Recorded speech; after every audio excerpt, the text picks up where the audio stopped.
Grabe ka naman, ang gugulat ka. Ano ba kasi ang binabasa mo?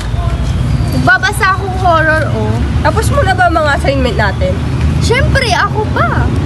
Kaya pala pa-chill ka na lang Alam mo ba yung kwento ng school na to? Ha? Ano yun? May namatay daw dito. Na-depress and na-stress ng mga magulang at teacher dahil daw di nakapasa sa dentist. Kaya na lang nagpakamatay. Yun lang, dahilan? Anong yun lang? Mahirap kaya yun, no? Tara na nga, may next class pa tayo eh.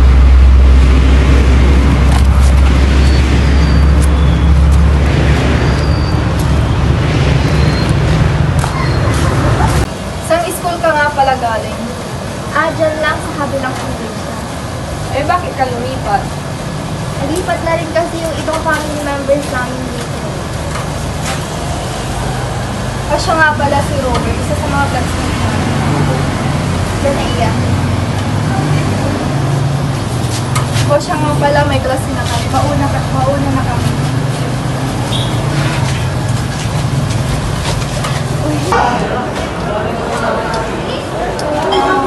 Robert, totoo ba yung mga sabi-sabi dito sa school? Na ano? Na may namatay daw dito. Paano mo yan alam? At saka namatay? Hindi siya namatay. Pinatulog siya. Ang sabi, nagluto na yung boyfriend niya. At alaman niya. At yung boyfriend niya, namatay siya. At palisipan niya rin sa amin kung sino yung lalaki. Hindi niya alam kung sino yung lalaki. Basta, yun lang ang alam ko.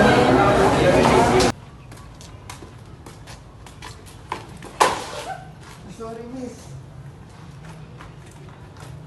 Okay ka lang ba? Oo. Hindi ka rin transfer, di ba? Oo. Sabi na tayo para sa...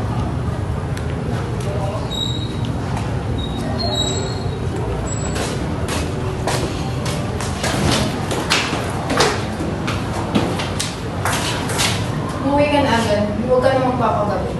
Ma'am, teka. Ano mo bang meron sa school na to? Bakit parang pinagtatakpan yung nangyayari? Huwag mo nang alamin. Umakto ka na lang bilang normal na estudyante. Huwag mo nang makain ng nakaraan.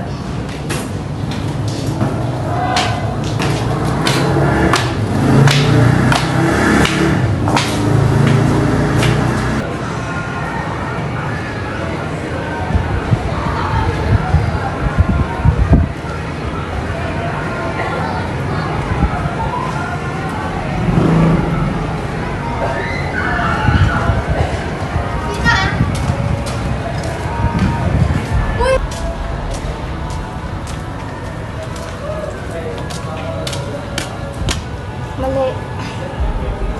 Parang may mali.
Hindi ako makapaniwala na si Kesha, ang kaibigan ko simula pagkabata, ay ang misteryosong babaeng nangmumulto sa building na yon. At si Ma'am Luna, kinuwento niya sa akin ang lahat ng nangyari.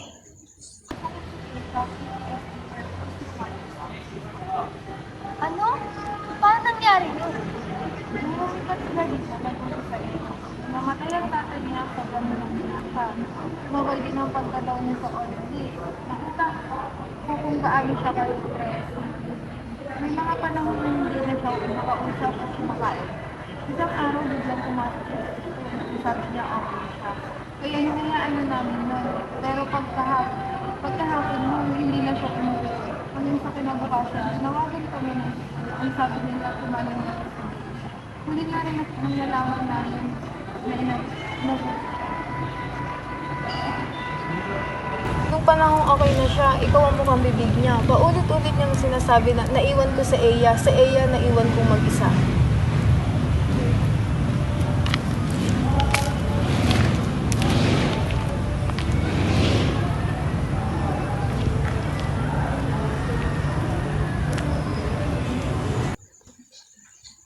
Halos 1 taon na rin palang nakalipas at halos 3 taon na rin nang mamatay si Kesha.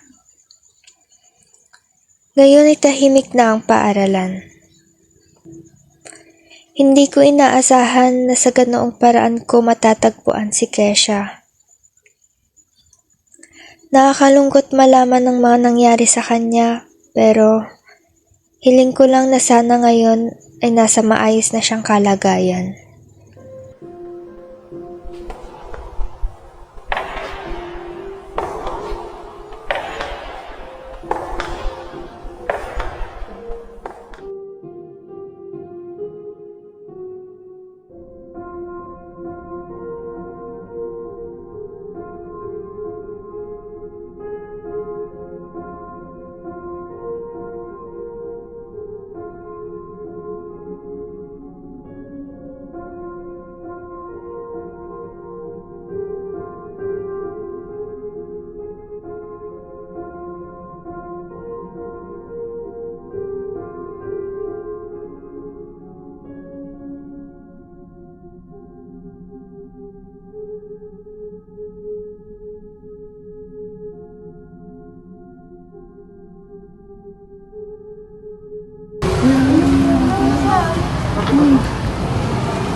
Tumawag kayo ng ambulansya. Ayoko.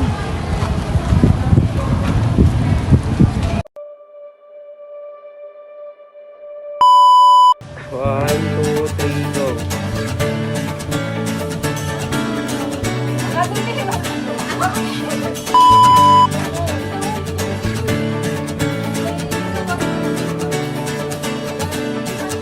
Eh, kapag matanda na,